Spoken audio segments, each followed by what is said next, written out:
Roll for random encounter.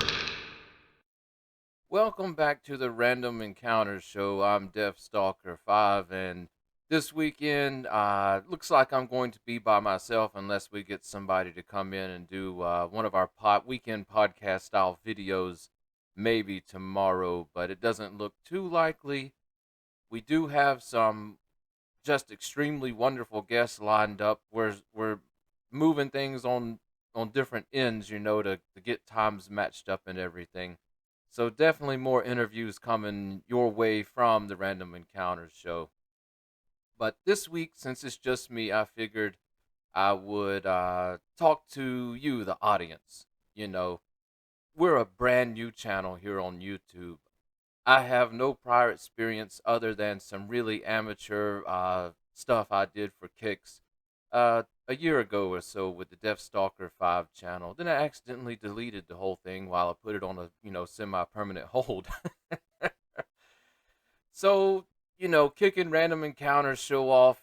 We've done a few game reviews. We've done a few interviews. Some things we thought, on my end starting out that would be turned out not to be, and that's just the nature of things. But so far, at the time of this video, we're still hovering around 35 subscribers, and we have people commenting on videos and liking videos, and I really appreciate it. That's a lot of motivation for me to want to do this thing. So, you guys and gals that have already joined in and are motivating the show, just my appreciation. A lot of appreciation, especially to Andrew there in the UK. He seems to stop by every video and leave a comment or something, and I really enjoy hearing from him. So, big thumbs up to Andrew in the UK, our UK brethren. Ah, I bet he listens to Iron Maiden. I know I do. Somewhere in time. Come on. Anyways, Stranger in a Strange Land. I don't know. Uh, the point of the video we're doing today is I wanted to give you, the audience, a little clue about myself. I'm more than just wild hair and a massive beard. I hope so, anyway. And that includes a little bit of my history with gaming and what I have going on, and it'll give you sort of a perspective of what's to come from the Random Encounter show as we continue the game reviews, looking at role playing game systems, how to kind of stuff, and everything to make sure you want to stick around. I hope so. I've been gaming for a few decades. My gaming hobby really picked up in the 90s. If you watched the Talisman review video, we talked about it in the first grade. You know, Talisman was what really kickstarted me into the wider hobby, especially of fantasy gaming. I grew up in a very rural area in North Georgia, Northwest Georgia, United States, and on a farm. My family were farmers, and we did a lot of tabletop gaming when I was young and all through my teenage years. But it was mostly your classic style gaming, dominoes, card games with a standard deck of cards, Monopoly, just classic board games and classic tabletop gaming. And I still love, and have participated in that type of gaming probably more so than any other type of gaming because it makes the backbone of our hobby. It's where I live now is probably even more rural than where I lived, grew up in Georgia. So in this area, I'm more apt to find somebody who plays dominoes or cards. Maybe it's poker or gin or rummy or something, checkers and chess, and Monopoly and those type of games. And we've had game nights with residents here that we've made friends with and stuff, and it's been those kind of games. And I've went over to game nights, and we have a just about daily domino tournament on our road here. So I play a lot of dominoes. But growing up with that, I had a backbone and I had a history there with classic style gaming and classic board games. But I always was intrigued by fantasy gaming like Dungeons and Dragons. As a young child, I knew about Dungeons and Dragons and wanted to be involved with the Dungeons and Dragons game, but I knew no one around my age. I knew the high schoolers and stuff. Role playing games, they were big. This is late '80s, early '90s. They were a big deal, and there was a lot of materials coming out for the role playing game genre. But I wanted to get involved, just didn't have a way in, and that was very important. We're speaking about a time before Google, before YouTube existed. If you learned something, you literally learned it from a book, or you learned it from another human being in person, maybe over the phone, but you get the gist. So resource wise, there was basically nothing. Uh, we didn't have a local game store. Not for a long time. We eventually got one, but we didn't have a local game store. We didn't have library groups, that met up and played Dungeons and Dragons or other style games, role playing games. So it was basically you saw things on TV, you heard things word to mouth, or you read them in magazines or books, and that's what you got. So definitely something I was always interested in. Even in the late '80s, the misconceptions of Dungeons and Dragons, not just role playing games. It was specifically Dungeons and Dragons was the target. There was a campaign where the churches and different groups and things they were highly convinced that Dungeons and Dragons was the gateway to hell for kids and teenagers. My parents at the time, they sort of fell for it. It's sort of, they were wary of Dungeons and Dragons. My mother at first didn't even want to hear about it. It wasn't even the satanic panic that scared her. She heard that there was teenagers that were playing it and uh, committing suicide basically because of their player characters or whatever. I have no idea. Uh, that's a distinct possibility that something like that could have happened. We had probably the movie Monsters and Mazes. Tom Hanks, fueled the flames. Who knows? But they had this idea, and also that listening to Black Sabbath records backwards on the record player, Satan was going to give subliminal messages to the youth. And that comes from probably the song Paranoid, where the misheard lyrics, seem to indicate that, maybe you should go end your life. He wish you would, but it's too late. I don't know. I don't know. You know, I was a kid then. I wasn't in the I wasn't in the know of big cultural things with adults. But anyways, uh, D&D was always something I wanted to get involved with, or just fantasy gaming in period, because I had a distinct love for fantasy growing up, and that's strictly due to my grandmother. She was an avid reader, and she would take the time to read to me. We took weekly trips to the library. She would come home. She read things like The Hobbit to me, 1001 Arabian Nights, uh, King Arthur and his Knights, the Treasure Island, the classics. And I just fell in love with fantasy in general and medieval themed stories. So, of course, on TV, my favorite shows was The Smurfs and He-Man and Alf. I miss Alf. I still love Alf. Still love the Smurfs. Don't care too much for He-Man, but just any show that had the element of some kind of fantasy or whatever involved. And I know Alf doesn't really fit that, but that was my three top shows growing up as a kid. But I just ate it up. Anything fantasy, Renaissance fairs, pictures or illustrations of swords and wizards and dragons and castles and knights and all this kind of stuff. I was just totally intrigued by it. So it was in the first grade that I got my first taste of fantasy gaming with Talisman Second Edition via my friend Jordan. Now, let me explain something to you about Jordan. You know, he was one of the only African American kids at this little tiny rural North Georgia school,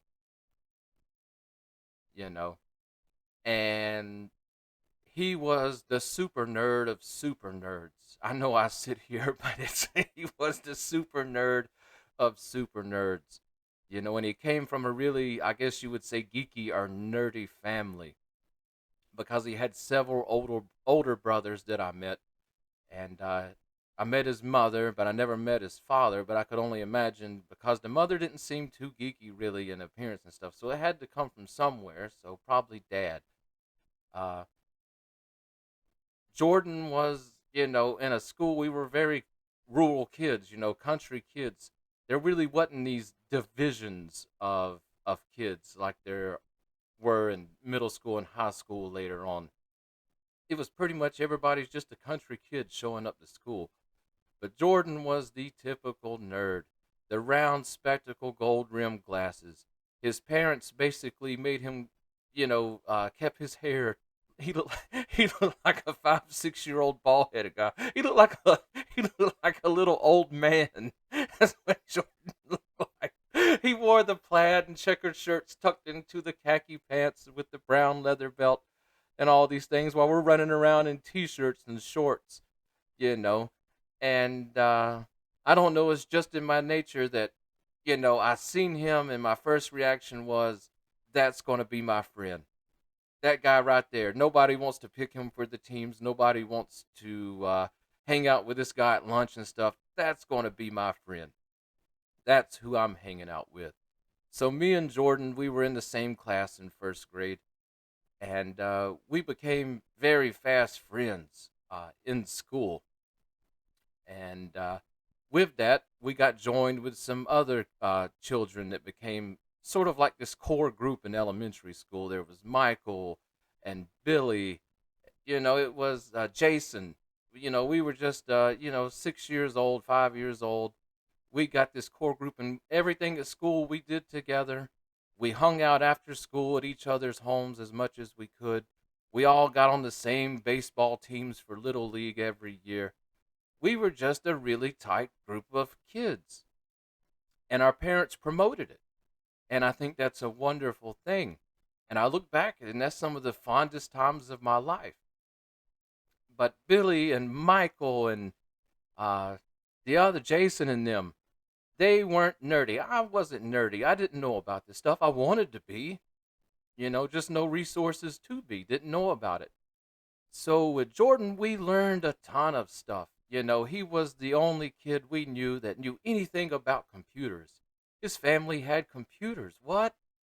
So he would tell us about computers, and he would tell us about Atari computers and Commodore 64 and Windows operating system and stuff we'd never heard of before. And he would bring like computer gaming and video gaming magazines to school, and we would look at those computer games. And at that time, the NES, the Super Nintendo hadn't busted on the scene yet, but mostly Nintendo, Atari, that kind of stuff going on. So some of those 16-bit Atari ST games and stuff in those magazines was Amiga games and things. They were just wow, that looks like real life. And that's something that's been said about every generation of new consoles. Wow, I can't believe how real it looks, even though it's 2D pixelated 16-bit art. It's funny looking back at how we just knew every time there was a good jump in technology, especially with graphics and things. It was just mind blowing. We don't get that anymore. But it was mind blowing back then to see technology progressing and what was released to the consumer market. But, anyways, another lucky thing for us was that Jordan's brothers, okay, they were in high school and they were D&D players. They were tabletop gamers. And that's how Jordan ended up bringing Talisman to school in the first grade. It was something that one of his older brothers owned. He brought it to school. When I was in elementary school, you know, I had a bus driver, Miss Rita. Miss Rita, won't never forget her. She was going to do her school bus route, and she was going to do it very quickly. She was picking us up at 6 in the morning, between 5 and 6 in the morning, and dropping us off at school by 6:30 in the morning. And school didn't start till what, 8? So we were there for like an hour and a half, and they normally herded us into the cafeteria and would serve breakfast and stuff and whatnot. But Jordan would bring that, and that's where we got introduced to it that morning at school. I still remember it. He pulled out of his backpack, and of course, with that cover art on it and all this, and my eyes jumped out of my head like one of those cartoon things. And he opened it up, and it was a board game, and there was all the cards and everything. My hair sort of did a cartoon, jumped off my head, and did a spin and landed back on my head. I had much more then than I do now. But yeah, it was just an amazing experience for me to see this come out of the backpack there. And it became like a daily thing at school that we would play a game of Talisman. In fact, we would start in the morning, and if we didn't finish by the morning, it would go over to recess, and then it would go over to after school for those who would do after school, like me and Jordan did. And we would write down everything on a notepad. We'd see we have like 10 minutes left. We would write down absolutely everybody would write down, their characters and where they were on the board and stuff, and we'd continue on later that day. But just a fantastic thing, and all of our group loved it. Jason, Michael, all of us, we just fell into it. We loved it. And yeah, and we played and we played and we played Talisman at each other's homes uh, whenever we got a chance. So that was my first introduction into fantasy tabletop gaming, and I think my dive off into the later hobby. Uh, Second grade came around. Me and Jason and Michael got Mrs. Young, which was this miserable woman from hell. She was a teacher from hell, excuse my language, but that's what she was. This woman was the most miserable school teacher I had ever had in my school career. And my school career didn't end until 2019, if that gives you any indication. This was just the wicked witch from the west for a school teacher. But in the second grade, since we were separated, we hung out at lunch and we hung out in the mornings and recess in our small school. All, second grade would all go at once.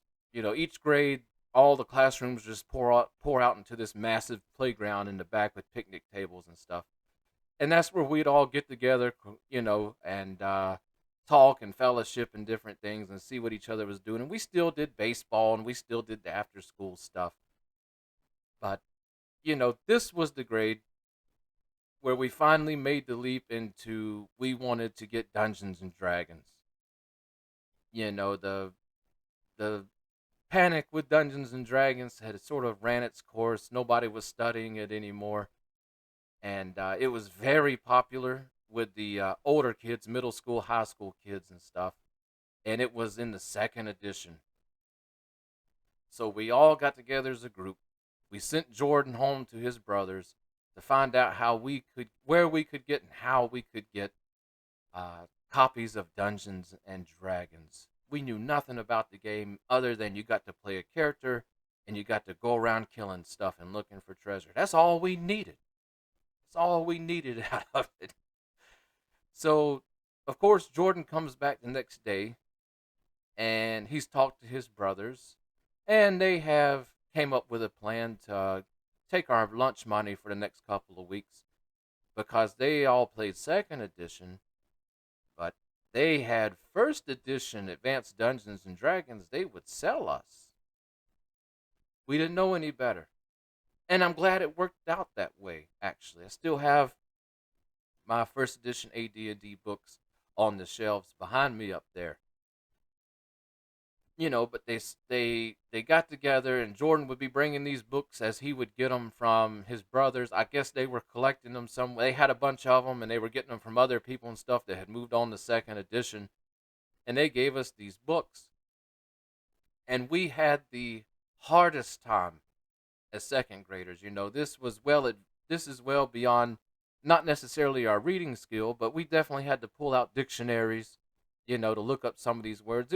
It was a little beyond our comprehension at that time, but we did the best we could with it. And Jordan would ask his brothers and different things. I had no one to ask, but we tried. But it just I have no idea what we ended up doing. We were playing, but it was probably some crazy thing. Only if I had a time machine, I wouldn't go back to ancient Rome. I wouldn't go back to ancient Mesopotamia to see what the Sumerians were doing. No, I would go back to second grade at recess to see just what the heck we were doing. I bet it's the funniest role playing game you had ever seen. And we had problems with everything. We couldn't, the dice were hard to get. To be honest, it was really hard for us to get dice. Just because his brother sold us the book didn't mean they were coming off their dice. And these dice weren't common dice, these polyhedral dice. You had to get those from a magazine, or you had to get those from a specialty shop or a game store or something. Who knows? We didn't really have a chance to get many dice. So what we did is we started piecing dice together, basically.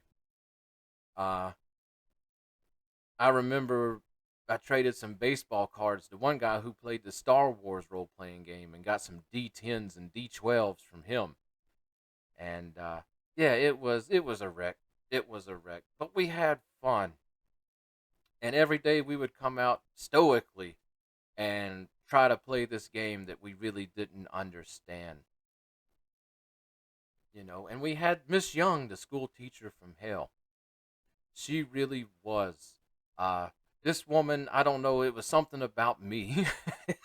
I don't know, but she couldn't stand me, and every day her thing was to send me home with 100, 200, even 500 sentences to write, like I will not laugh in class, I will not talk in class, and all these kind of things.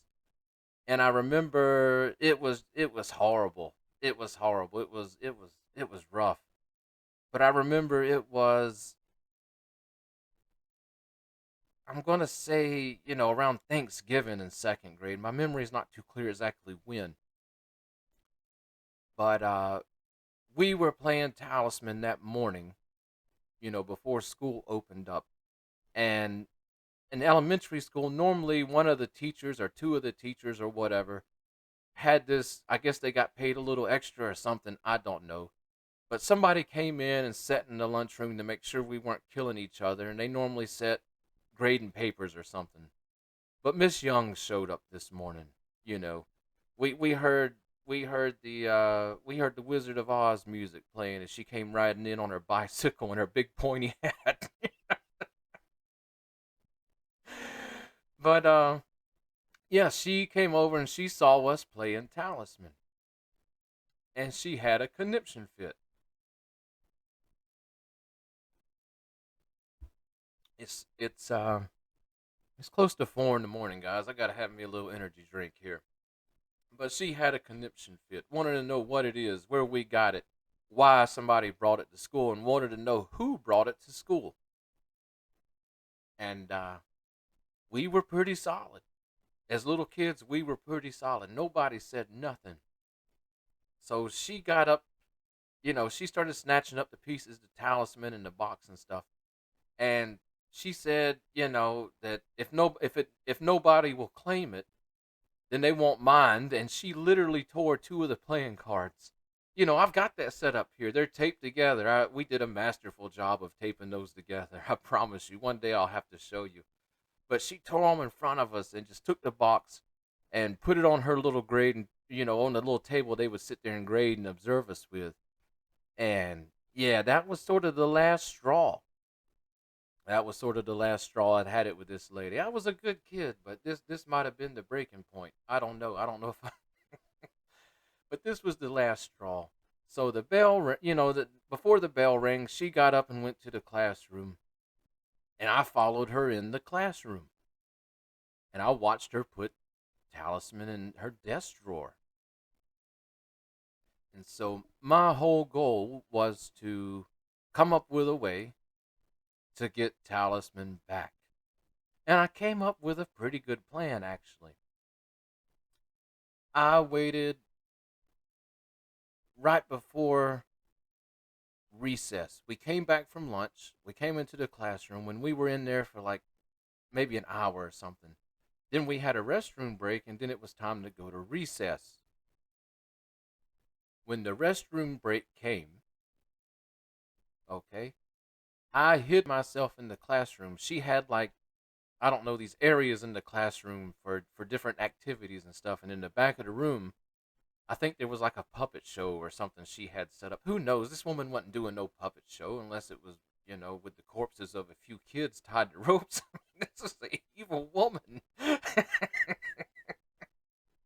But I ran back there and I hid. Everybody went out of the classroom. She turned the light off and locked the door. I got up, went into the drawer, and I got Talisman. I went and hid Talisman in my desk, and I waited for them to come back in the room.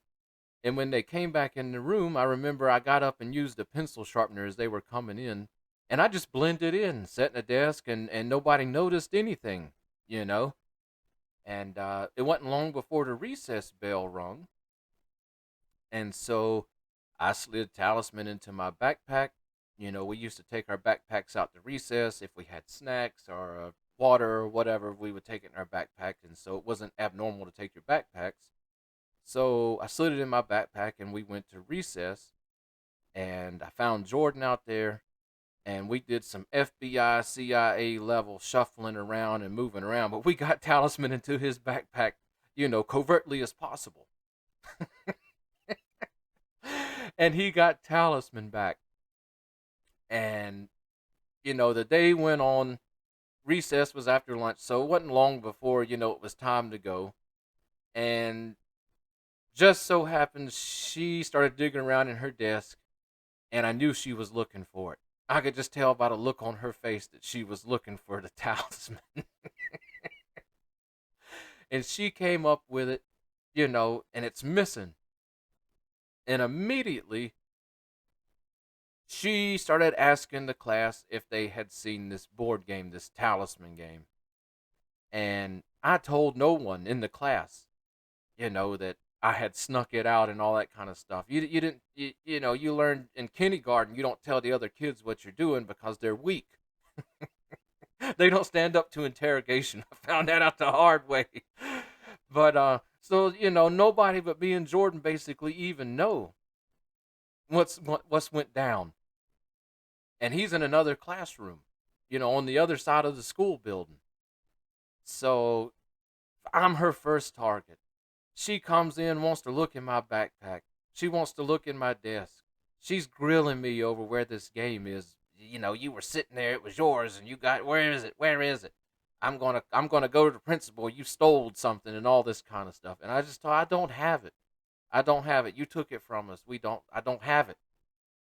Anyways, she started, questioning other people in the class, and this went on for a while. Hey, we got out of doing the rest of the day's work. But eventually it was time for the principal. And so she called they had telephones in the classroom then. She called the front and asked for the principal. And I don't remember our principal's name, actually. It was an older woman. But she came down to the classroom, and of course I was the one taken from the classroom to go back to the principal's office, where I was grilled with interrogation again, and I denied all knowledge of Talisman. But since I was there, they made sure they called my mother. And I don't know, this day might be one of the proudest days I ever had of my mother as a child. Because my mother worked the mail route, and I had to go to after school, uh, in the second grade, because in the first grade I caused a community scare because, I don't know, somehow I told Miss Rita I could get off the bus down the road from my house and I'd walk through the woods, and so that's where I would get off and walk through our property. We had woods, a lot of woods between the road and the house. But one day, it was raining really bad, and of course my mother wasn't going to be there on time, so she sent my step grandmother over to make sure I got in the house from school. Well, it was pouring rain, and I conveniently had this fort me and my stepdad had built in the woods. It had a roof and everything on it. So in this pouring rain, I ran up under there and hit and hung out. You know, waiting for the rain to end. Well, while I'm there hiding out, my step grandmother, she saw the bus go by, nobody get off, all this. She started calling the school. Oh yeah, he got on the bus. Yeah. He didn't get off. Oh my God, he's missing. And a big panic ensued. You know, but finally, somebody had sense enough to call my name. I was like, huh? So I showed up, and yeah, that was the end of me coming home on the bus for a while. Anyways, my mother, she worked at the post office. That's why I did after school, because she just couldn't get to school in time when we got out. So they call her and they're making her come in off her mail route. She is not happy. And she's already not happy with Miss Young, anyways, because I'm literally coming home every day and having to write sentences over and over and over and over again. I had devised some smart ways of writing these sentences. I don't know if you ever had to do such a thing in school, but you can take, four and five pencils and sort of rubber band them together and line them up correctly on the page and write I. And you'll do 5 lines at a time, will, W, it works. It works. That was the trick in elementary school for writing sentences. But my mother had had enough of this writing sentence stuff. She really had. So they call her to school. She comes to the school, and she's called because a board game went missing. She had to leave work early, come off her route. I'm sure, the workplace gave her some mouth about having to leave the route, and it's for a missing board game that a teacher took in the morning. That was the thing. We weren't playing it in class. We weren't goofing off or anything. We were sitting at a table quietly playing a board game before school even began, and we had been doing it since first grade. My mother was aware of Talisman. When we did the sleepovers and stuff at my house, Jordan would bring Talisman. We stay late in the morning laughing and having fun over this board game. So it wasn't some unknown thing, this Talisman and stuff. But, the fact that we weren't disrupting school, we weren't doing anything wrong other than playing a board game, which we'd been allowed to do by all the other teachers. Nobody had a problem with that. Jesus. If I gotta watch a group of kids, let me get a bunch that want to sit and play board games at a table instead of throwing knives and smoking cigarettes like they used to do.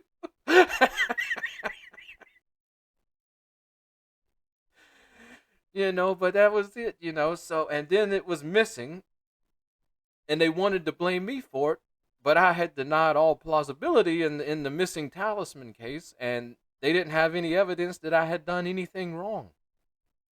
And so my mother was peed-o. She grabbed me by the arm, and we went down the hall toward Miss Young's room. She's dragging me. I can't walk fast enough. She's mad.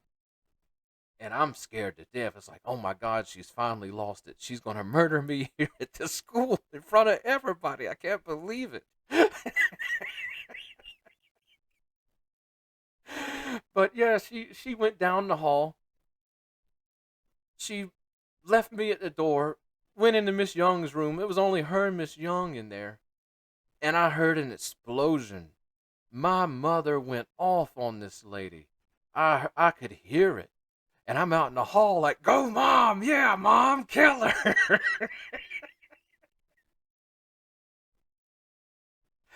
So yeah, Miss Young caught the blues from my mother that day. I was very proud of her. And of course the next day I had to come to school and tell everybody that my mom beat up the teacher. I don't know why I told her that, but the kids believed it, because of the way she acted afterwards. There was no more sentences. There was no more this and that. DeathStalker, get off the playground equipment. You can't hang upside down. It was do whatever you want. I'm not going to complain.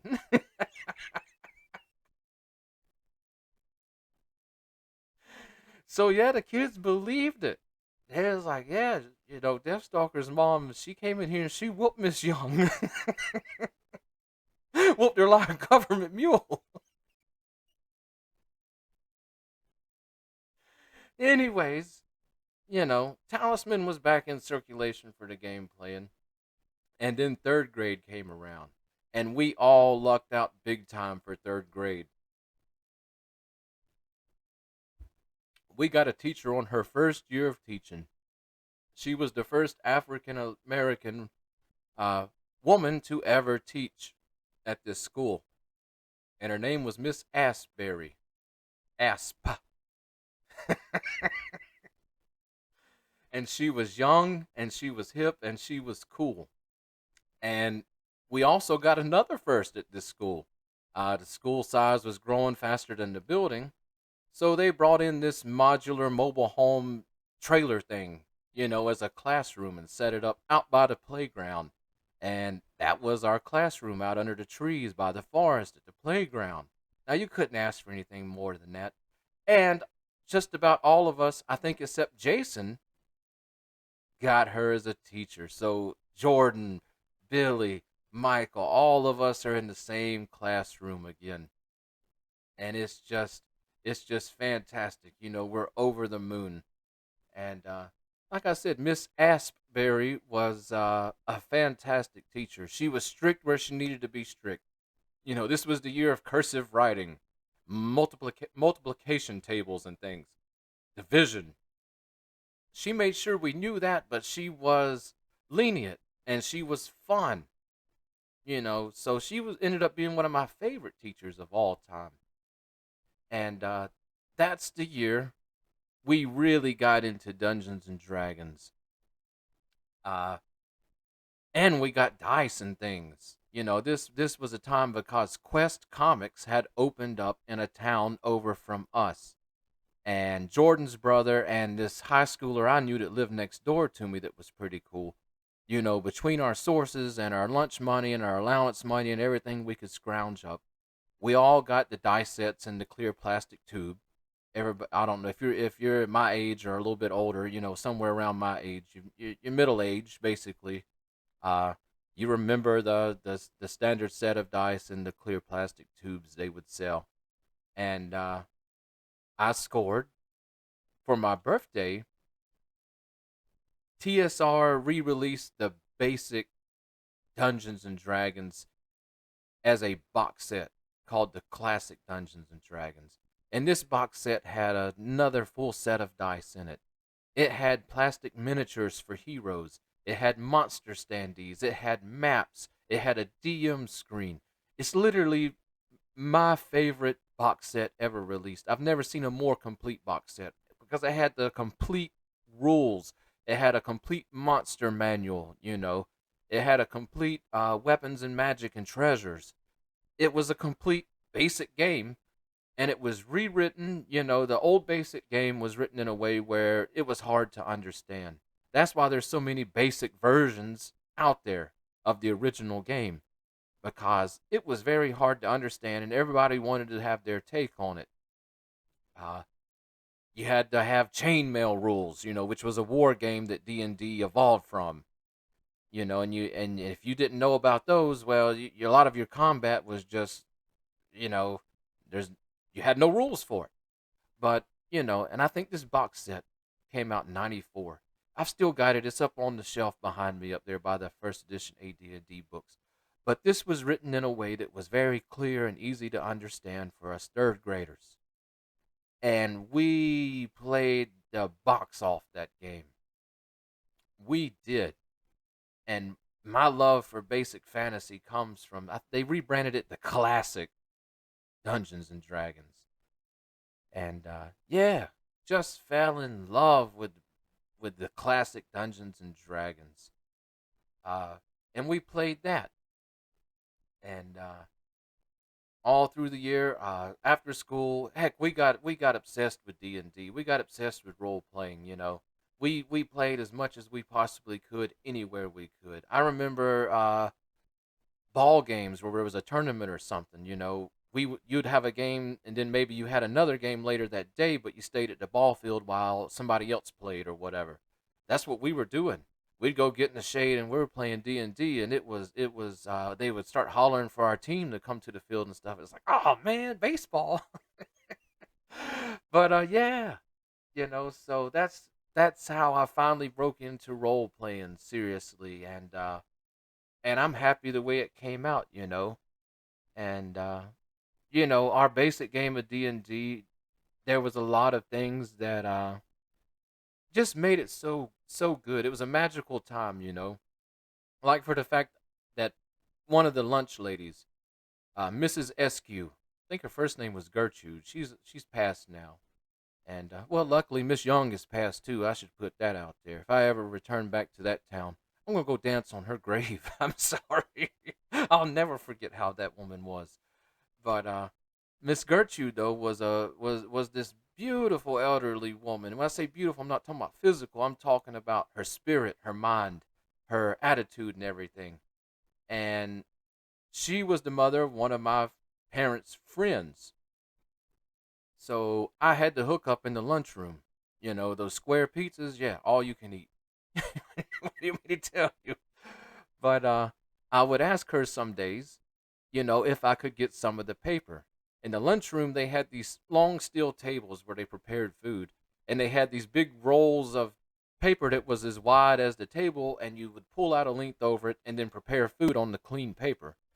But I would beg her for some of that. She'd be like, "Yeah, go back there and get all you want." So I'd pull off a big long roll of this stuff and rip it, and then fold it down and stick it in my backpack. And I would spend, days of drawing out this elaborate dungeon. And what we would do is we played it, we would roll it up and roll it slowly out as the characters progressed of how far they could see, inside the dungeon. And at the end of the paper, there was always a big boss battle. But it's just magical things like that that I look back on, and it's like, wow, the old school way of role playing was where it was at, and is where it's at now, you know. And yeah, fourth grade came around. Me and Jordan still in the same room. He's got me into computers and things at this point. We're still doing D&D, Talisman, getting into AD&D a little bit here. Picking up some concepts like weapon speed and different things from there. But my parents got divorced in the fourth grade, and when Christmas break came around, that was my last day at the school, and it just like a feeling of defeat, to be honest, guys. That I was moving away, new school. I wasn't sad about moving away because I was going to live at my grandparents' house, my favorite place in the world. But I was sad because I knew I would miss this crew I had. I knew I had something special with this crew, you know, and I've never had another crew like that in my life. But where we just did everything together and stuck together through thick and thin. We were like the, six or seven musketeers. We were inseparable. Just this whole crew. And yeah, we moved away, went to a new school and everything, and I continued trying to be part of role playing and different things, and throughout those years in my teenage years, and well, really till now, I've been primarily a solo player, and I've experimented and worked with a lot of stuff. And yeah, as an adult, I've got a lot of neat tools, and the recent thing where solo gaming's finally getting attention. The games are much better and much more playable. But I'll share some of that stuff at a later date of old school ways we used to, at least I used to, solo play D&D and different things. But new school came around and everything, and tabletop gaming really took a hit there. And it wasn't until third edition was released, and this was quite a little time, afterwards. Because when did third edition finally hit? 2000, 2001. So this is quite a bit of time afterwards. But I had a little group with third edition. It was me and Eddie and Jerry and that was basically it, us three. Every once in a while, Clayton or Josh or somebody would join us, but it was basically us three. And there was another group, Phil and them, that I played with them off and on, but they were they always had other stuff going on that I wasn't interested in. So did have a brief stint with a group in third edition, but Eddie and Jerry got into Magic together and real heavy, and that was that for that. But yeah, that's just a little taste of my gaming history. Uh, Before I go, I hope you had some laughs and you enjoyed hearing my elementary school stories about gaming. And I'm sure I have a ton of stories in my memory that'll come out as I review games and talk about games and things. Uh, but I just wanted to give you guys a little update on the channel and where we're going from here. Uh, you know, we're a month old, and I'm proud of this channel being a month old, especially because I have no idea what I'm really doing. I'm learning video editing a little bit. I don't like to have edited videos so much. The reviews and stuff, fine, but when it comes to talking and the podcast style videos like this, especially when I'm interviewing other people, I like it just to be a natural, open storytelling dialogue. And that's how I want this channel to feel. It's like you come in, you sit at my gaming table, or you sit on my couch, and we swap stories, we tell stories, and we just talk about the hobby, you know. So that's when I have interviews with other people and guests on the show and things like Steve, you know, I just want it to be open and friendly, and it's just like we're sitting at a table talking to each other. But it also has to do with you, the audience. You're not just an audience, you're a community. At least I hope we will build a community. you know I do this not for just some weird self gratification. I want to build a community of like-minded gamers and also help people get into the hobby. I had a lot of trouble getting into the hobby. I know nowadays it's no trouble at all because of the, multitude of things you can do. But, if this channel serves a purpose, that first time players and people that are just have a general interest, they can stop in and they find a good friendly place with solid information, that there's not professional actors.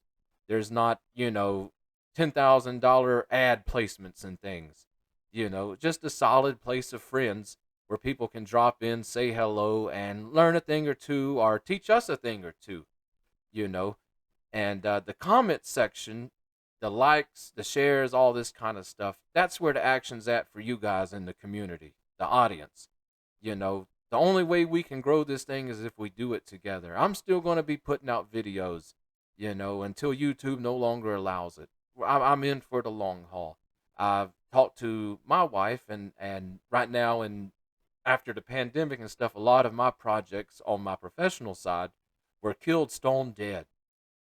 So I said I'm going to devote a lot of time into getting this thing up and running and making a great community out of it. So that's a shout for you guys out there that if you like what we're doing, if you're interested in this at all, make sure you're subscribed. Like the videos, share the videos to others. Tell them about them, share a link, do whatever, Facebook group, whatever. That if you think other people that would enjoy, being part of this community of the Random Encounters show, by all means, extend an invitation to them. I have to give a shout out to Andrew in the UK. This guy, he's on every video, he's pretty much made a comment and he shared a story. That's what I like to hear. I love to hear, when I did my talisman video, he said he saw at the pub, he remembers an 11-player game. Hey, that's the kind of stuff I like to hear. That's the kind of things that keep me motivated and interested in doing this. But just a big, big thank you for everybody. That we're 1 month in, we've got subscribers, we're getting views. I can't believe it. I really can't. Who wants to look and listen to me? I don't know. That way, we better make sure we get a lot of guests on here, and we have quite a few guests lined up, coming up in the very near future. We had somebody scheduled, that they had a little accident, but talked to Steve. They're doing better, and I've talked to some other people with other gaming companies and other gaming groups and things, and they're planning on coming on the show as well. Just got to get with them and schedule them on. So Hopefully, more interesting people than myself will show up. But yeah, this is the Random Encounter Show, and you just never know what you're going to get. Thanks for watching, and I'll see you guys next time. Hey, this is DeathStalker V. If you like the Random Encounter Show, make sure you're subscribed to our channel so that you'll be the first to know when we upload a new episode. Want to support the show? Head over to Questing Table Studio on Facebook. Let us help you bring your table to life with miniature painting services and terrain.